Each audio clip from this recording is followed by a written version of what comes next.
Who is Gia? Why is Tick so afraid of her? And what does she know about his future? We discuss all that and more in this week's episode of Blerd Up Reviews, Lovecraft Country, Episode 6, Meet Me in Daegu.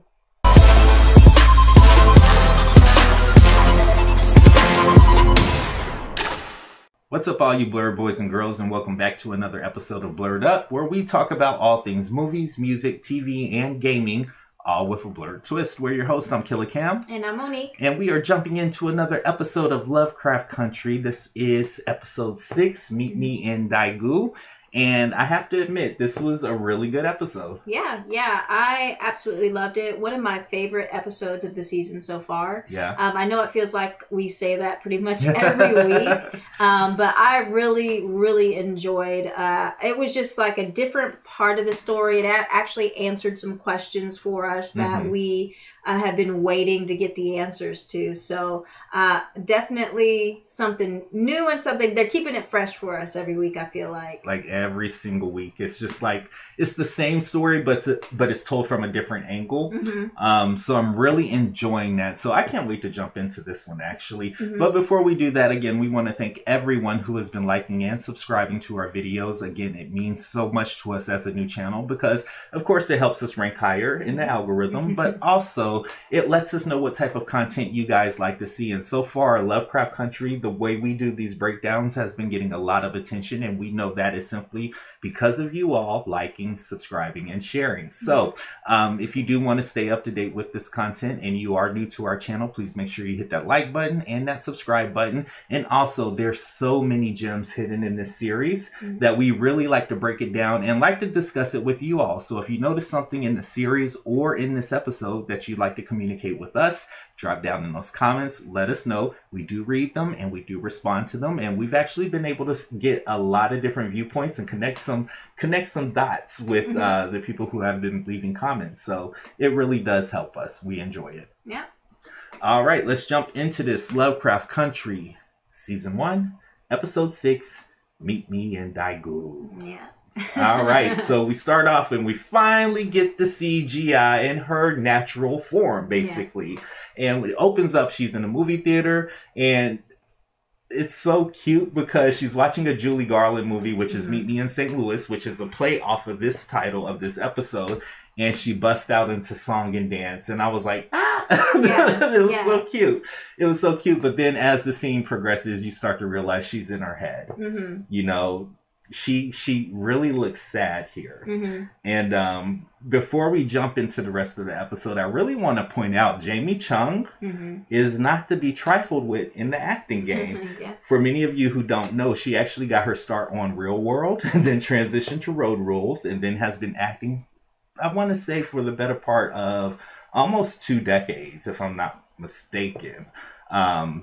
Most of the things I've seen her in has been really action-driven, action-oriented. I have to say this is probably the first time where I've actually seen her acting chops and I've been like, whoa. Yeah. You know? So going through this episode, seeing how she portrays Gia, it was really impressive to me. Yeah. Not to take anything from any of the other actors or actresses involved, but the way she embodied this role was impeccable. Yeah, I definitely agree. I definitely think she was the high point of this episode. The way she portrayed Gia in this episode made me feel as if, you know, she was actually that character. She was actually going through these things that Gia was going through. So pretty much, like I said, love the episode. Love Jamie Chung in this. Yeah. So as we're introduced to her, we start to see that she's a little bit of an outsider, you know. We end up going to her home, and her Uma, her mother, she and her mother, they're making kimchi. And it provides a lot of background as to not just the climate in which this story is set, but also the dynamic between Gia and her Uma. So they're making kimchi, and I cracked up when Gia threw all that spice in there because I was like, girl, you're gonna be burning. But they're making enough to last them through the winter, so that lets us know that they are poor. And I think it is addressed a little bit later on in the episode as to why they have to make so much food in bulk or even substitute certain things, just because of the climate of Korea at that time was not that great, and it was almost the equivalent for some people like a depression. Yeah, so, yeah. This is 1949. Yeah. I believe it showed in the show. So yeah. But you immediately see the relationship between her and her mother. There's something off here. Basically, her mother is like, our family is disgracing. You need to get a man. Yeah. Now, she actually said men in this. Actually, at first I did think she said men the first time I watched this, because I expected it to be, and I think the writers actually and directors actually did this on purpose, because when I first watched it, I thought it was more like a thing of, in terms of them saying that she is nothing without a man. Right. Again, when I went back and watched the second time, though, I noticed that she didn't say man, you need to get a man. She said you need to get men. So right off the bat, we do, like you said, see that there's just something a little bit off, but we don't quite know what it is yet. Yeah, and then of course, reading into the situation when that did happen, I immediately assumed it was something was off, sinister, even if I dare to say it, but. It gives us just kind of the history between them, and as well as current state. And Gia's response to that is, Gia's response to that is, well, once I get my degree, my medical school stuff taken care of, I'll bring respect back to the family name. And basically, the way this scene is written to imply that because there's not a man in the family, that they're on a lower class level. Yeah. So as the episode progresses, though, there's a little bit more to kind of come into that. So we jump into the hospital. She's working on I believe she was taking an exam or something on male anatomy. Male anatomy. Yeah.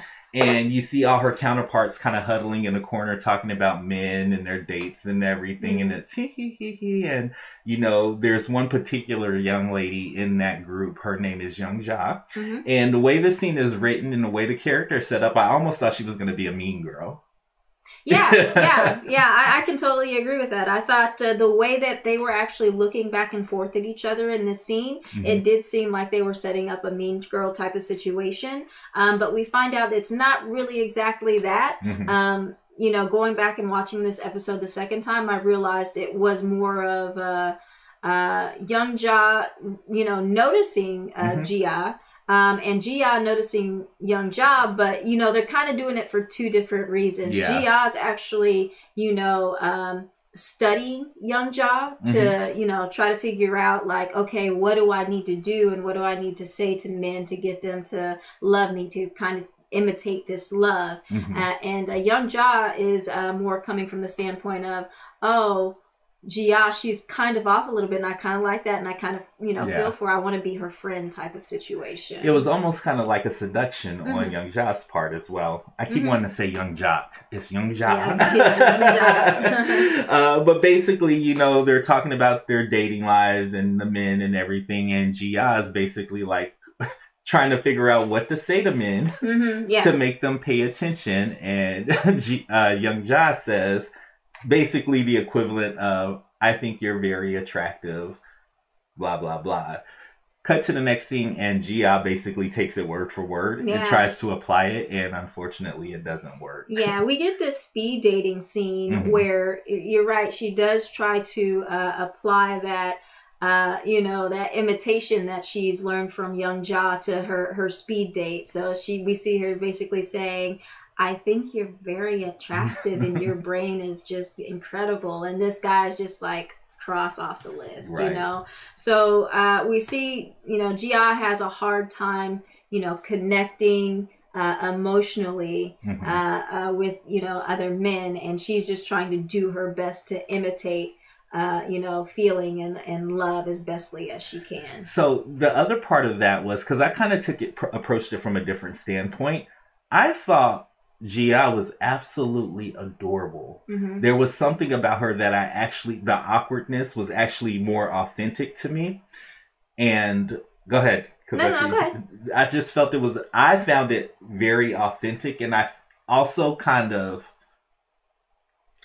I felt like people didn't give her a shot. You know what I mean? Does that make sense? Yeah, that makes sense. But I don't know if that is, because I felt the same way. I myself am awkward. My husband's a little bit awkward. If I'm sorry, baby, but you are. So I'm actually attracted to that, but I'm not really sure if that's, you know, if everybody is attracted to that. Yeah. So that may have been why I think one of her speed daters did have a little bit of connection with her, with, you know, his love and her love of movies and Judy Garland. But he still didn't choose her. Yeah, he still didn't choose her. And I was just going to try to throw in so there was something with that scene. He did like her. He liked Julie Garland too, but I felt like there was something that he needed in order to gain kind of, you know, how we were talking like the class system. He needed to elevate, and unfortunately with her, the way he saw her, he wasn't going to be able to do that with her. But I thought it was cool the way young Ja kind of strolled over. And again, the way they set her up to kind of be a mean girl, she does this thing that I absolutely hate when people talk, they go like that. And I felt like she was doing that. But then when she like talked to Gia and invited her on the date with the guy and said he's boring, he's ditch water basically, I was like, oh, okay, maybe I'm reading her wrong. Which seems to kind of be a theme throughout this episode, judging books by covers. I think the next scene we jump to is, I mean, like you said, young Ja does try to get Gia to go out with her and, you know, her date wherever. But we do actually see, you know, Gia out somewhere at a bar. And we kind of see a little bit, again, this seduction that happens between her and a man that's at the bar. Right. I mean, I thought this was a very good scene because, again, you see that. I mean, I felt like I can understand the seduction that went upon, because this man, when he turned around and looked at Gia, he wasn't even looking at her at first, and all of a sudden it was just, he perked up and like turned around. So I thought it was really cool to see that they, you know, are providing this whole story as to what she is and what she does. Yeah, it was literally like the red light turned on, and just everything about her, the way she presented herself changed. Her physicality changed. Everything became just a little bit more sexualized and seductive, you know, and just kind of like you said, she didn't have to do anything for homie to notice her. It was just like he smelt it in the air. So I thought that was a really, really good performance. And I think that was just scratching the surface of what we were about to get. Yeah. So eventually Gia does take this man home, and they end up, you know, having sex. Kind of. But at the tail end of, you know, the sexual encounter, we see finally Jiha kind of come into her full form. So basically she's a Kamiho. And basically what happens is, you know, we see tails start coming out of her ears, her nose, some nether region areas, every eyes. Orifice, basically. Pretty much. There's 9 tails. A Kamiho has 9 tails, and we see those 9 tails come out of every orifice that she has. We do see that the ones that come out of her eyes, they connect with the guy's eyes that she's just had sex with, and you can see basically a flash of his memories.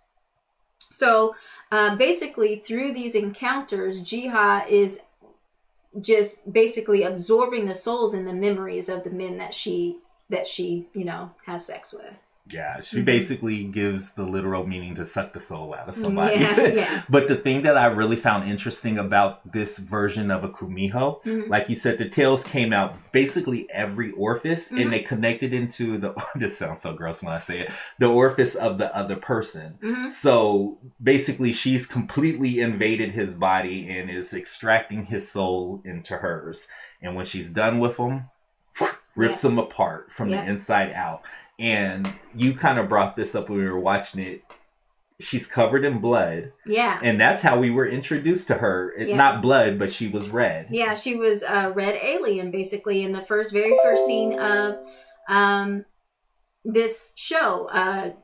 Atticus is on the bus on the way to Chicago, and he has this dream, and Gia's in the dream, and she's this red Martian. So we kind of see her that same way in this scene. She's not completely fully covered in, you know, blood red, but the callback's there. You get it. Yeah. And the other thing I want to point out, again, the seduction element. So when she first lures the man back to her room, and she lights the candle and turns around and looks back like that. All the candles in the room lit at the same time. Now, if that was a warning that should have been heeded, he should have heeded it. But he didn't care. At the end of the day, once we dive into the history of what a kumiho actually is, I don't even think he had the option to leave at that point. So after this scene, we actually, well, not after, actually still during this scene, right after Jiha actually tears this man apart, Uma, Jiha's mother, comes in, and I thought at first she was going to be like, you know, what have you done? You know, what are you? No, Uma's like, 10 more. And boom, done. Scene. That's it. So basically, Uma is aware of what Gia is. Matter of fact, Uma is the cause of what Gia is. Yes. So to dive into the history of a kumiho, I was first introduced to it through anime. And basically, like you said, it's a fox with 9 tails. And basically, from what I know about kumihos throughout history, and I think you told me this portion of it, it's a fox that's lived for 1,000 years. But it's considered to be a demon in Korean culture. It's also refers back to a kitsune for Chinese culture, and I believe there's another word for it as well. But basically, these foxes are able to assume the form of young women. And what they do is they go after bad men. Yeah. Basically, almost in the sense of like it's a vengeance demon. Yeah, they're summoned in to avenge a woman that has been wronged or something like that. Right. Yeah. And typically they're brought on by a mudang, which is a shaman, female shaman, in the Korean culture. So we find out that Jiha was abused by her stepfather when she was younger. And to get revenge, Uma contacted the mudang to summon the kumiho. But as with most things magical, the price is never what you think it is. So by her summoning the demon, the price of getting the demon was for it to inhabit Jiha's body. Yeah. And to me, I was just like, oh man. Oh man. But there's also this dynamic that's in play between Gia and her Uma, where it's almost ambiguous. Sometimes you wonder if Gia is Gia and the demon is just an extension of her, or is Gia just full demon? And the way her mother interacts with her, she almost picks and chooses when she wants her to be her daughter and when she wants her to be the kumiho. Yeah, I actually think that Jiha at this point is the full kumiho, because you've got to think, if Uma summoned the kumiho after, you know, her husband start abusing Gia.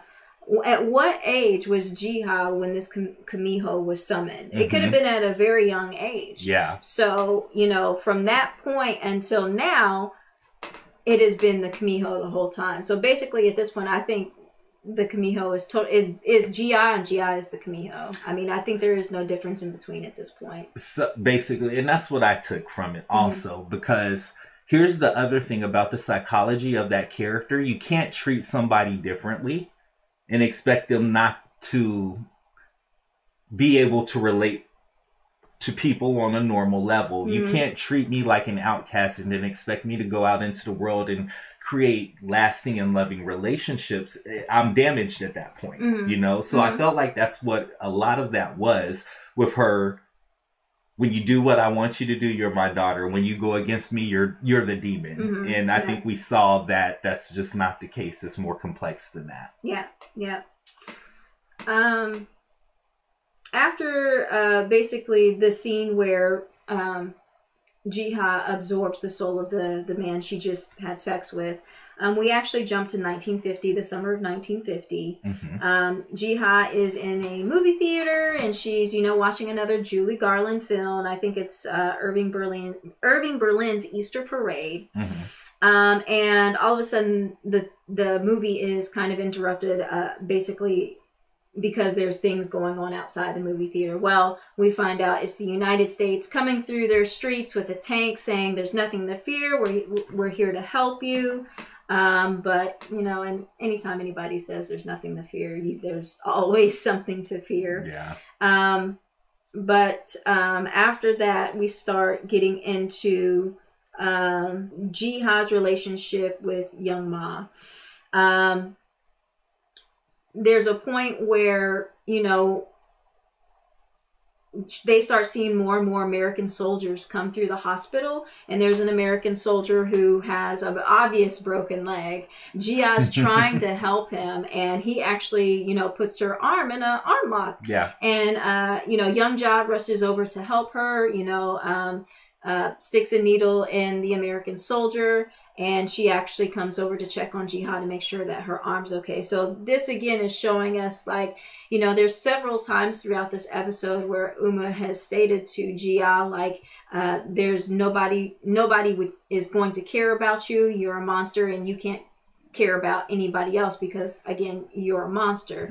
But again, we see, throughout this episode, Young Jia, she actually does care and have feelings, for Jia. She does care about her well-being and wants her to be, good, And I think this was the part of the episode where you finally realize that this is taking place during the Korean War, which is often called the Forgotten War, because I've even had a couple of friends tell me that this was just made for the show. And I'm like, no, this is an actual war that happened. Yeah. This is an actual war that happened. So it kind of also explains the state of Korea at that time and what was happening. All the propaganda from the soldiers and from the government as well as the scrutiny amongst members of the community for the possibility of being communist spies. Yeah. And that's where Young Jia kind of comes into play. Yeah. Because during this scene in the hospital, she passes a message off, and Jia sees that. But it's later revealed that she doesn't care about it. She's made this connection to this. This is probably her first friend in her whole life. Yeah. And it was funny because Young Jia was like freaking out, thinking that Jia was going to turn her in, and Jia was like, I don't care. Yeah. You my sister. Yeah. But the other thing that was really pivotal for this is now we're introduced to Tick. But this is a different Tick than who we've seen before. Yeah. I'm sorry. Before we get to Tick, though, I do want to talk about this scene between Young Jia and Jia that happens in the streets after, the hospital scene, because they're actually, this is a scene where Young Jia reveals to Young Jia that I know you're a communist, and, they kind of settle on, I'm good, when I don't care, who you are, what you are, as long as you're my friend, basically. So they have this conversation about Jia's mother wanting her to change who she is, and Young Jia actually explains to Jia that that's not how a mother is supposed to love a daughter. That's more like a mother's fear. She wants you to be something. But we do see where this scene where they actually hang a communist, a suspected communist in the streets, right as Young Jia and Jia are walking past, and the American soldiers are standing right there and they're not doing anything. So I think it's what do I want to say here? I feel like in this episode they showed us like who the real, and this again could go along with the theme of the rest of Lovecraft Country. Who are the real monsters here? Yeah. If you sit there and let these things happen, and I'm supposed to be the Kamiho. I'm supposed to be the demon spirit. Yeah. But from this, Jihad does, take an American soldier back, and she does absorb his soul. So right. basically, Gia learns after taking his soul, she's got 2 more souls to go. Or I think that's one more soul. One more actually. soul. Yeah, one more soul after that. But then we do jump to Tick. All right. Yeah. So with Tick, this version of Tick is not the Tick that we've seen up to this episode. Sorry. Actually, it's not even Tick. It's Atticus. Atticus. This whole episode. Yeah. Yeah, and it was a very clear distinction between the two. Atticus is a soldier. Atticus does not feel.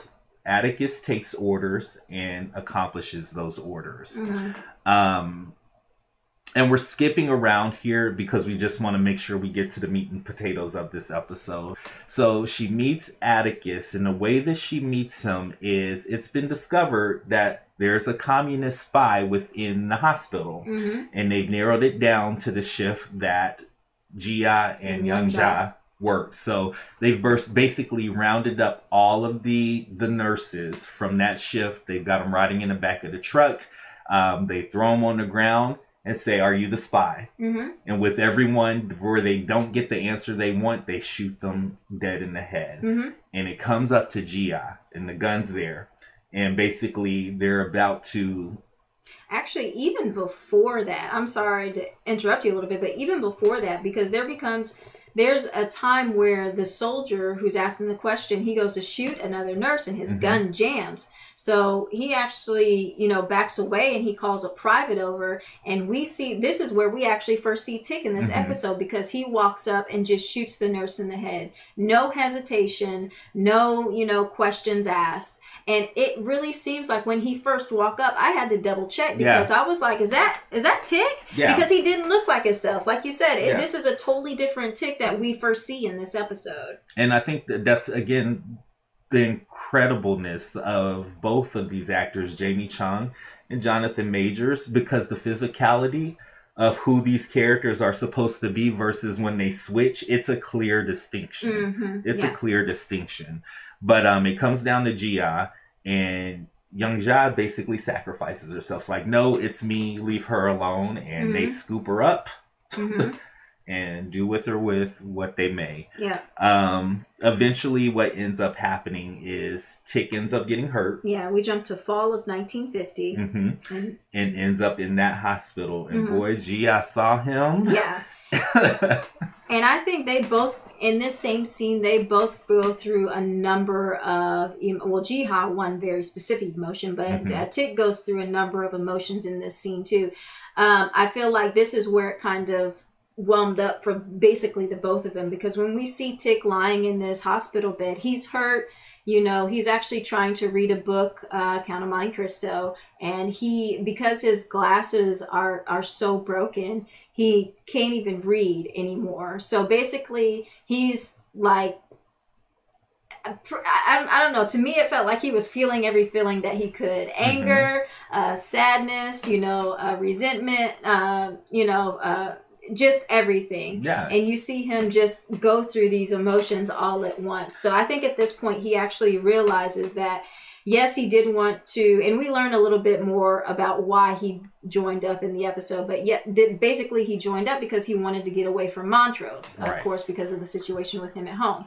But I think in this scene, he actually realizes that I did all this to get away from, being hurt in this way and feeling these emotions. However, I'm back in the same place I am now. Yeah. And I can't even do what I used to do at home to get away from all of that, which is read a book, you know? So I think he just kind of, it all comes to pass in this moment. It's definitely a moment of frustration because, like you said, not only his family life, but think about it. These black soldiers or non-white soldiers were drafted basically not forced, some of them did volunteer, but fighting for another country only to go back home to not have the same rights as their white citizens do. They didn't come back to a parade like the white soldiers did. They came back to segregation. So I think the culmination of all those feelings with that on top of it was kind of like a breaking point for him.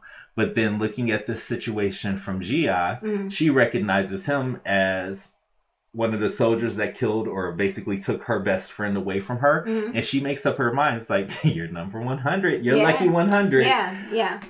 But they do kind of get into this phase of inadvertently getting to know each other. And basically the theme here was judging a book by its cover.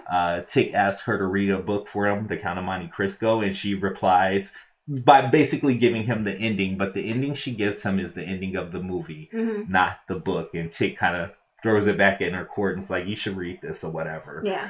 So they go through kind of like this courting phase. And you can see that there's hesitation now happening with Gia, because she's starting to realize that, okay, yes, you did this with my best friend, and that's a hell of a motivator. However, I'm seeing something in you that makes me feel like you might be less of a monster than I think you are.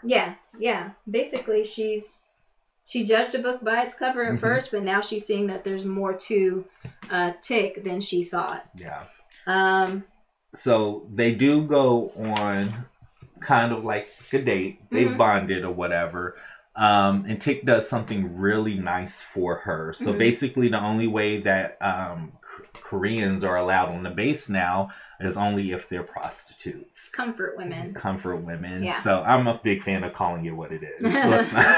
Let's not mince words. But it almost feels like it's a hostile environment when she arrives there, only to find out that Tick had to use this as a cover so she could come onto the base and he could surprise her with another Julie Garland movie, you know? And at that moment, I felt that was, again, a thing that felt good, but provided a lot more conflict for her. And you can actually see from this scene towards the end of it and the next scene that we get with both of them, that you can actually see that fight in Gia a little bit. She's basically, you know, knowing what she has to do and trying to get that done. But on the other hand, she has feelings for Tick and does not want to hurt him. We do see that in the next scene after this movie scene, it's her and Tick, and they're back at Gia's house, and you know, they're about to have sex. And before Jiha can actually, you know, get his clothes off him and everything like that, Tick is like, hold on, wait a minute, you know, I'm a virgin. So again, it just, to me, it was just like, because Jiha's like, all right, let me get this over and done with. And Tick is doing something different that all these other men didn't. He's like, hey, wait, this is who I am. I just want to make sure, you know, he's being vulnerable with her. You know, he's, you know, giving her all these feelings. And she's just like, you know, you can, again, like I said, you can see that fight in, you know, in her of, you know, what she's supposed to do and what she wants to do. Right. Jumping back to Uma and Gia also. So now they're really in a conflict. Basically, Gia has informed Uma, I have my 100, my lucky number 100. And now she's almost kind of reneging on that. So Uma gets upset. And again, starts to refer to her as her demon or whatever. But it was funny because in an earlier scene, she was calling her her daughter, and Gia snapped her out of that real quick. Basically, she started talking about memories of Uma's former husband, in which the Mudang was summoned the Kumiho for, and Gia shut her down so quick in the most savage way by using her husband's memories against the mother, by saying basically this whole thing has happened because you didn't protect me. And it was savage, but of course in true Uma fashion, she was just kind of like, okay, whatever, going about her business. So we jump back to Gia and Tick, and this encounter is way different. Basically, they're kind of on the outs right now.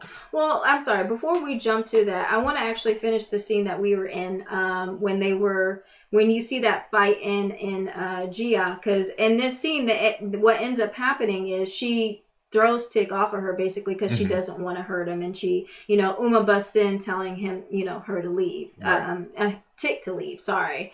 And then she kind of looks with Jiha with like this disappointment in her eyes because again, she wants her to take this last soul because she believes that, and the Mudang told her that once she has taken 100 souls, her daughter will come back. So next we do jump to you know, Jiha at the base, you know, and when she finally sees Tick at the base, Tick is angry. Yeah. You know, he's upset that he got, you know, thrown out of the house, and he's like, you need to leave, basically.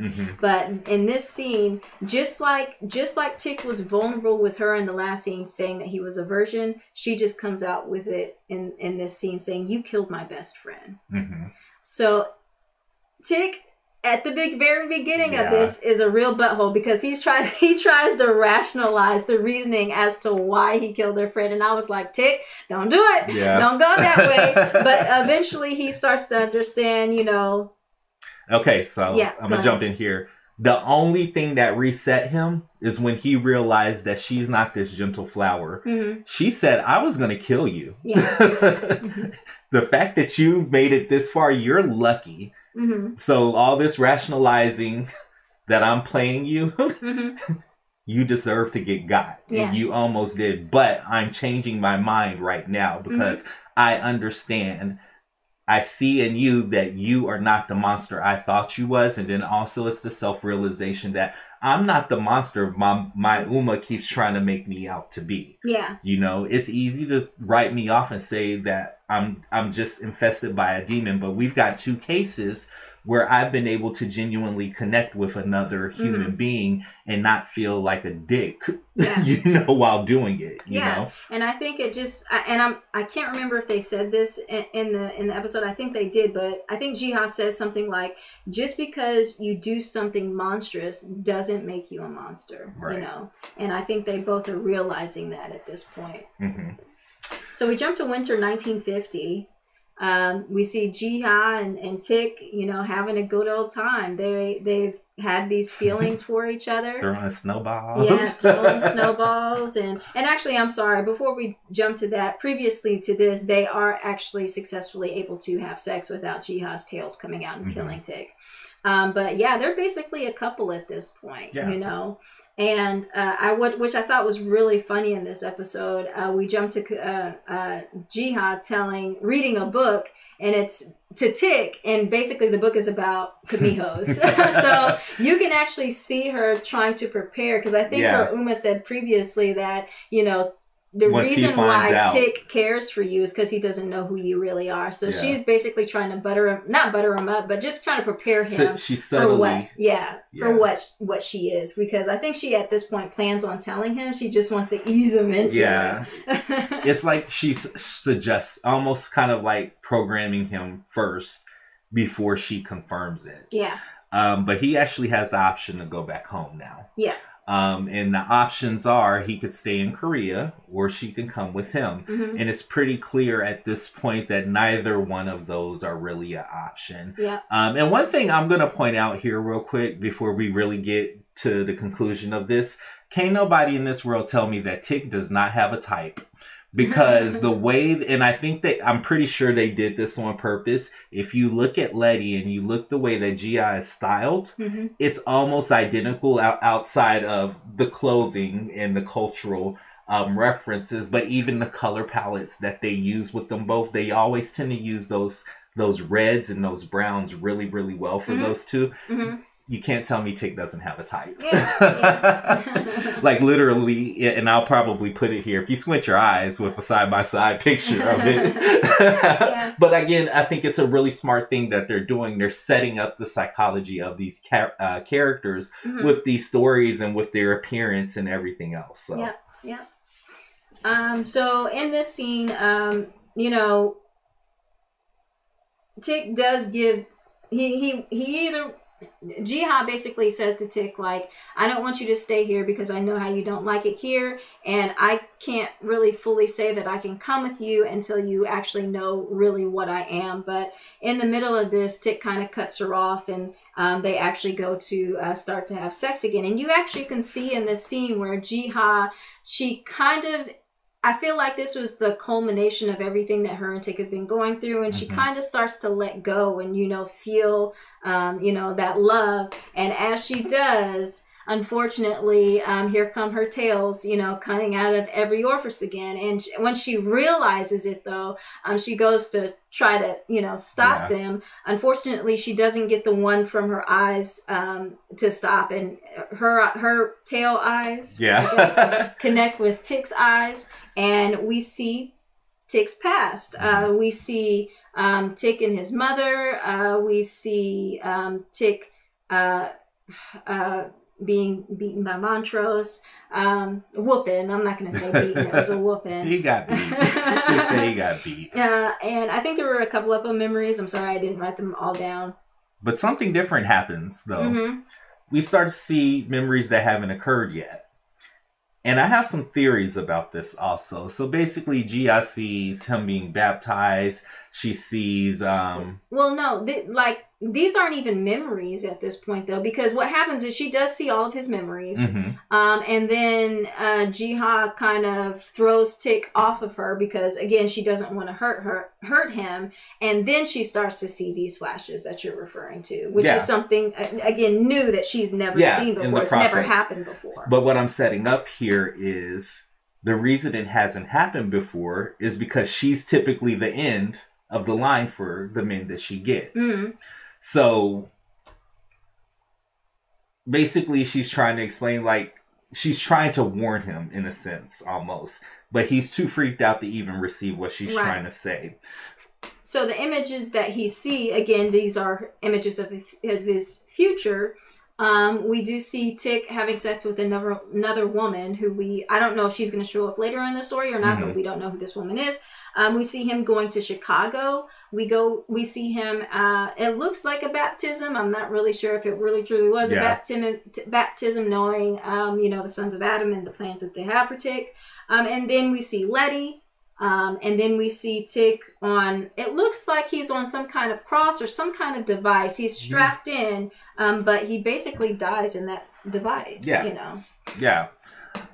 So so this kind of throws a wrench in everything, really. And again, the atmosphere almost changes again. So he runs off, he's afraid or whatever. She's trying to warn him. She feels so strongly that she needs to figure out what's happening that even Uma gets in on it, is like, okay, I'm going to help you figure this out. Again, my theory, because she's supposed to be the end of the line once this process starts, I feel like there was maybe magic, there was maybe fate that was intervening, saying he can't die right now. This is not time for him to die. The other thing about that scene that I read it differently from you.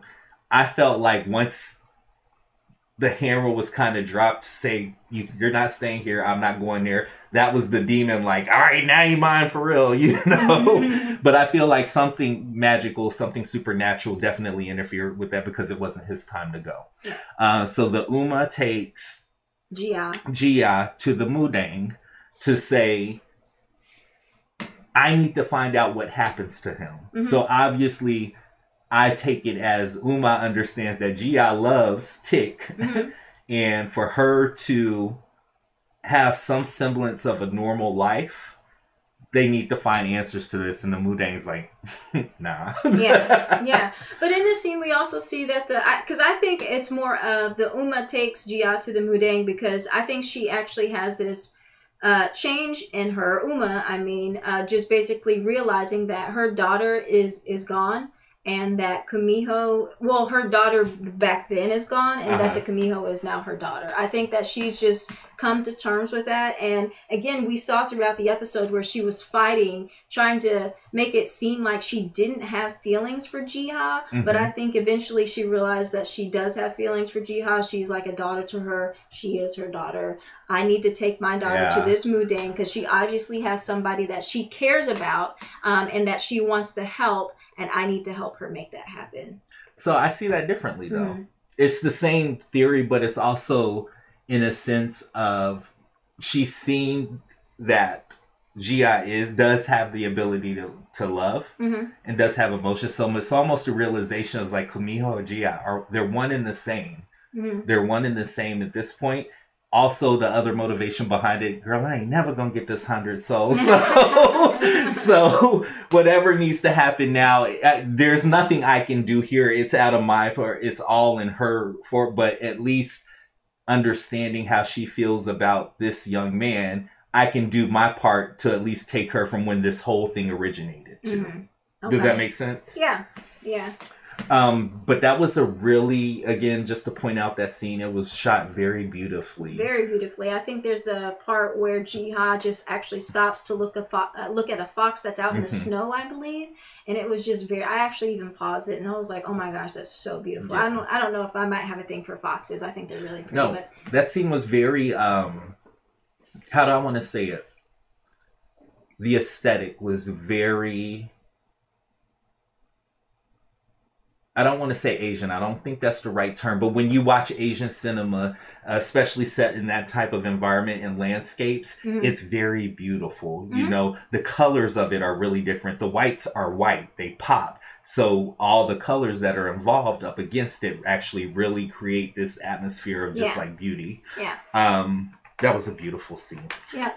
But at the end of the day, we've now understand that every time there's been an interaction with Gia while Tick is in the States, of her saying, you shouldn't have went back. I told you not to go back. And then the last episode where him leaving off with, how did you know that? What are you? You know, we now have a full understanding. Yeah, we do. And I think, to be honest with you, a theory for future episodes, I don't think that we're done with Gia. I don't think so either.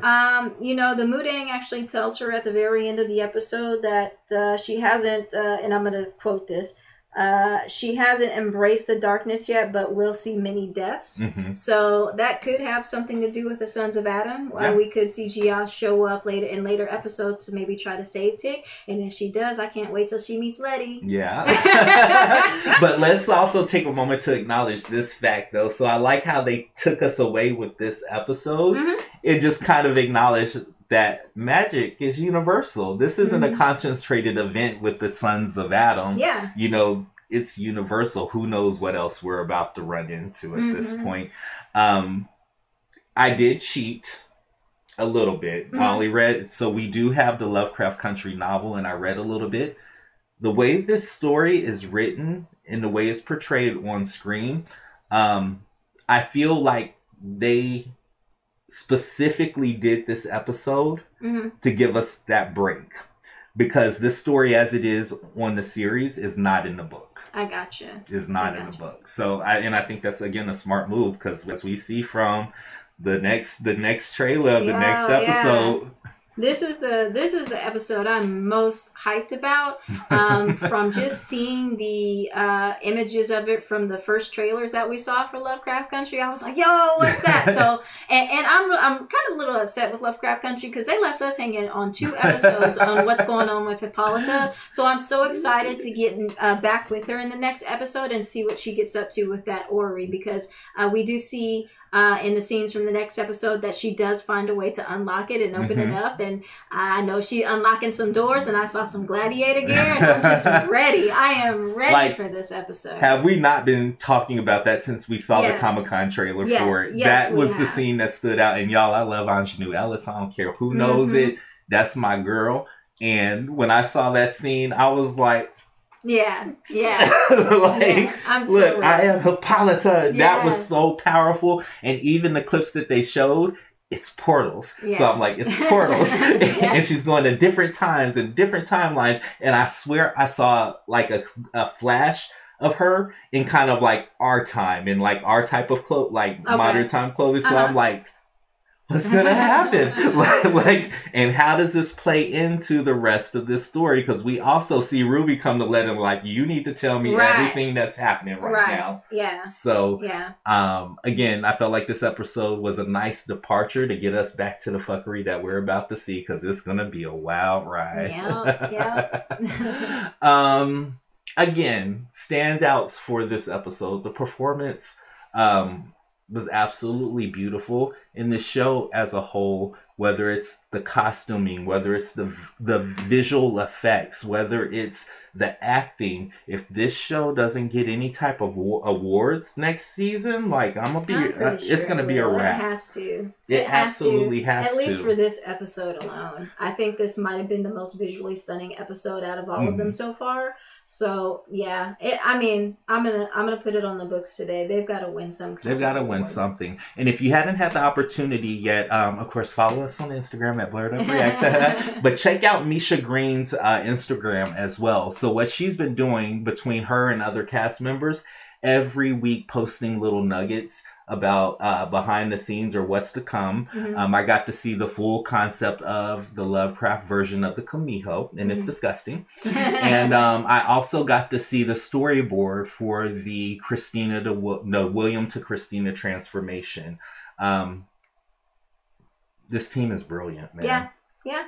I like it, and I hope they can stay together to meet us in the second season of Lovecraft Country, because I know y'all gonna give us the second season. Y'all have to. I don't know now. Y'all ain't gonna leave us hanging like Watchmen, or we gonna riot. I don't know now. So I'm starting to see a trend with HBO where I feel like they're actively pursuing one season type things. No, they're not gonna do that with you. We're not even gonna talk about it. We're not even gonna put that in there. All right. Fingers crossed.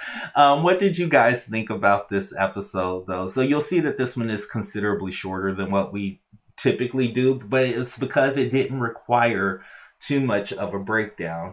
It was really about the character of Gia, and I think that they did such a good job with it and explaining her history that it didn't require as much of a breakdown. There were no secrets or real Easter eggs in this one. And if there were, I fully expect our Blerd boys and girls to drop down in those comments and let us know, because we get off on that. Blerd men and women. Boys and girls. Men and women. Boys and girls. Anyways, I think that just about wraps up our review of Lovecraft Country, episode 6, Meet Me in Daegu. I hope you guys enjoyed the discussion, and like Killer Cam said, if you have any little interesting tidbits, Easter eggs, please be sure to drop down in the comments below. Let us know. And until next time, I am Monique. I am Killer Cam. And we'll see you guys in the next video.